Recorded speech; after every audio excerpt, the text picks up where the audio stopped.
Hey everyone, this is Tim from Your Six Studios. Today in this video, I'm going to show you how to rebuild the database on your PlayStation 5. So if you have some sort of console hard drive issue or something like that, go on over to the front of your PlayStation with it turned on, and we can hold down the power button.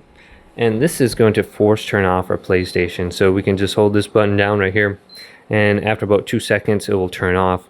Now wait for this light to stop blinking, and plug in your controller with a USB cable so we can operate the safe mode menu.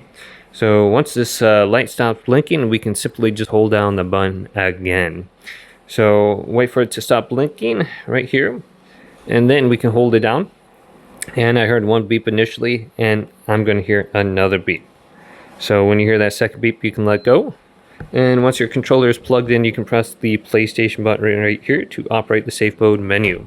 So let's go back up now to my PlayStation 5. And we can see on the screen, we can go on down to option number 6.